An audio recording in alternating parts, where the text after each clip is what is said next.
Hi there, Johnny here from johnnylipsonstudios.co.uk, and welcome back to the Ambient Effects series, or should I say Ambient Effects mini-series, part of the Mixing Tips series, which is ongoing and will probably never end. It will go on forever and ever and ever. I will constantly be updating it and adding videos to it as we go.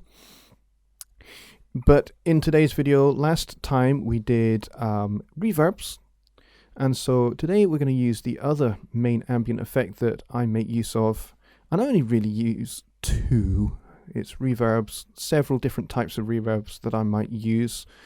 I think I only mentioned maybe one or two of those types of reverbs in the last video, so I would like to do some more videos going into more depth on reverbs. I suppose this pair of videos, the one last time on reverbs and this one on delays, they're kind of an overview of ambient effects, and I intend, as the Mixing Tips series goes on, I intend to add to those with some more in-depth videos where we will look at several different types of reverbs and when and how you would use those, and several different types of delay and when and how you would use those.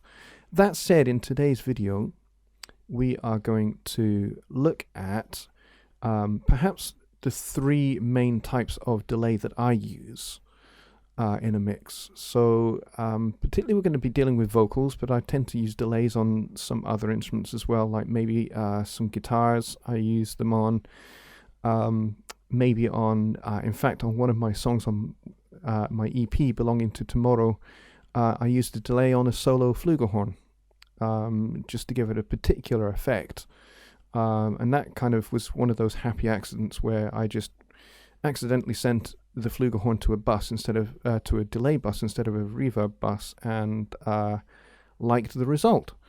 And I can go into another video and show you that. So first thing I'm going to do is I'm going to recolor the main output here, because for some reason it is red and it shouldn't be. I don't know why it is red, but it should be white. So there we go. I did have a system, I still do have a busing system where all of my buses are red. You'll see that on my busing video and my video on which I called Approach to a Mix. I show you all of my buses and why I color code them red, and everything else in the mix has other colors other than red. But I always keep my main output white, just like I keep my effects channels here white as well, because I need to be able to get the best look at those, the best color contrast with those. So instead of me waffling, let's get into it. So there are three types of delay that I use. One is a quarter note delay, which I have three delays on this track here, just so that I can show you the other delays and what they sound like. So I have this top one is a quarter note delay. This one below it that says tape delay, I'll come on to that, what tape delay is, in just a minute. And then I have an eighth note delay. So the two delays that I use that are synchronized to the tempo of the song are the quarter note and eighth note delays. The tape delay is not synchronized to the tempo of the song, but is set to a very specific delay setting to do with particular tape machines. In the 1960s in particular, somebody worked out that this particular tape machine had its own kind of delay thing going on with it. I'm not quite sure how it all works, but somebody worked out exactly how many milliseconds that delay is, and they came up with the number of 166 milliseconds. So I like to use that, and it provides an interesting effect, and gets used a lot in some country music, and maybe some rock and roll as well. Bill Haley, I think, and the Comets made use of it quite a lot, like Rock Around the Clock uses a lot of this particular delay. So anyway, I'm going to show you how each one of these works. So the delay I've used for this song is a quarter note delay. I'll play a little bit of that for you. Bust says on the bill, from boom to bust, may give a thrill. It can steal your life and dominate your goals, make a trouble and strife. Seek another soul, this little paper deity. Now, out of context, from the mix, that sounds like the delay is actually quite loud. I don't tend to like my delays to be loud. I prefer them to be felt rather than heard.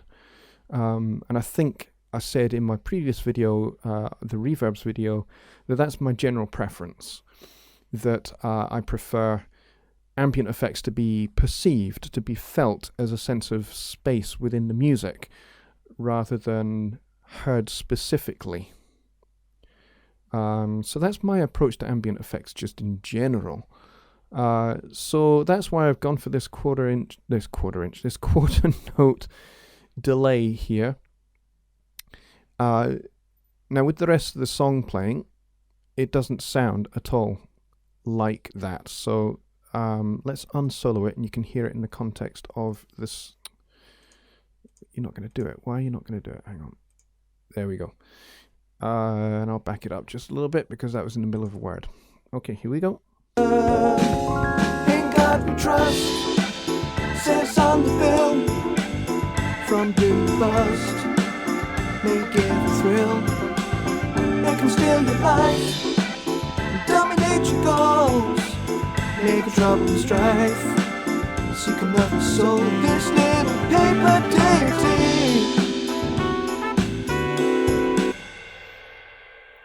Okay, so you don't actually hear the delay, but it's definitely there, giving the vocal a sense of its own presence. Okay, so let's have a look at one of the other delays. I'm going to solo up the vocal again, and we'll go for the tape delay this time, and I will play each one of these delays in context with the rest of the song as well, and you can see why or why not they work. So this is the tape style delay. Play a little bit of this. In God we trust, says on the bill, from boom to bust, may give a thrill. It can steal your life and dominate your goals. So that kind of delay reminds me very much of those Bill Haley and the Comets records, or if you are a child of the 80s, you may remember Shakin' Stevens, and some of his records kind of had that 1950s and early 60s kind of influence to them. And he made a lot of use of this particular delay as well. So that's the tape style delay, 166 milliseconds. It's quite cool. I quite like it, but I don't think it fits this particular song. So let's have a listen with the tape style delay and the rest of the band and see what we think. In God we trust, says on the bill, from boom to bust, may give a thrill. It can steal your life, dominate your goals, make a trouble and strife. Seek another soul, this little paper deity. Yeah, to me, to my ears anyway, this tape style delay doesn't really work for this song, because it kind of, to me, it doesn't give the vocal its right sense of presence and space in this particular song. It doesn't fit the tempo of the song, for me. You may have another opinion, and feel free to comment below and tell me what you think. So that's the tape style delay. Let's turn that one on off, and let's put the 8th note delay on. And we'll do the same thing again. Oh, I forgot to solo the song. Let's do that again. In God we trust, says on the bill, from boom to bust, may give a thrill. It can steal your life and dominate your goals, making trouble and strife. Seek another soul, this little paper deity. Okay, for a start, that probably has a few too many repeats. Yes, it does. Let's get that back. Let's get that down to the same amount as the other ones, which I think was about 10%. Okay, let's have another listen with slightly fewer repeats, so that's less feedback. In God we trust, says on the bill. That's better. From boom to bust, may give a thrill. It can steal your life and dominate your goals. Make a trouble and strife. Seek another soul, this little paper deity. So this one's actually quite good. It could fit this particular song, but it's not the one I actually used. I used the quarter note one, but I suppose I could have used the eighth note delay. So why don't we see what that sounds like in the context of the mix and see if that's correct. In God we trust, says on the bill. From boom to bust, may give a thrill. It can steal your life and dominate your goals. Make a trouble and strife. Seek another soul, this little paper deity.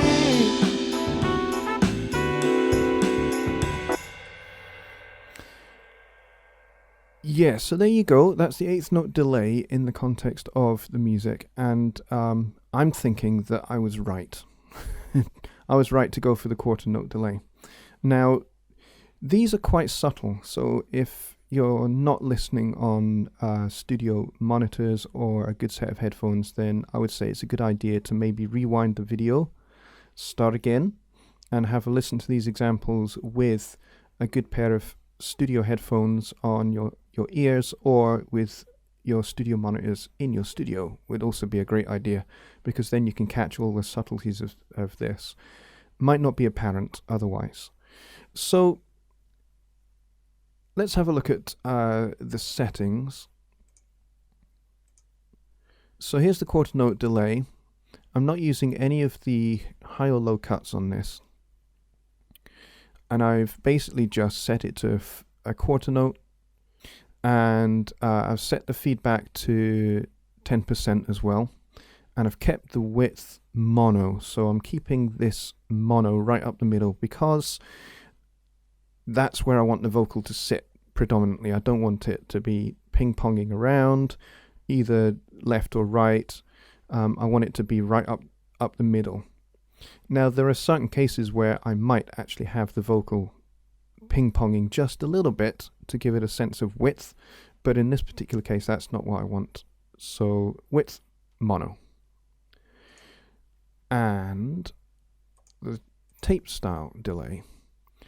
So as I said, I've not synchronized this to the song. I've gone for this 166 milliseconds, which is what I had heard was particular of certain tape machines. And I quite like that. It sounds pretty good. I did go for some low cut though. I did take out 145. So basically the delay is not affecting anything below 145 Hertz, and it is not affecting anything above 3K. And I've set the feedback to 13. It should be 10. There we go. And again, the ping pong width I've left in the center for the same reason as I did the other one, because I don't want to mess up the mix. So the last one is the eighth note delay. Again, no high cut, low cut, and the feedback set at 10%, and the mix locked off to full 100%, and no ping factor or anything like that. I don't tend to mess about with those in particular. So those are the three types of delay that I use regularly, particularly with vocals, lead vocals in particular. The other thing I do with all of my ambient effects, and you may have noticed this on the reverbs video, is I tend to put a high pass filter set to round about 100-ish, 121 in this case. And the reason for that is I don't want to have any low frequencies in any of my ambient effects, because it can really muddy up a mix very, very quickly, particularly if I have like maybe a lead vocal and then a doubled lead vocal going through the same effects channel, and then I've also got the backing vocals going through the same effects channel as well. So that might be 5 or 6 or 7 vocal parts, or you know, if I've doubled up every backing vocal part, it could be as many as 12 vocals all getting sent through the same ambient effects, because I want vocals in particular, lead and backing vocals, to sit in the same space in the mix.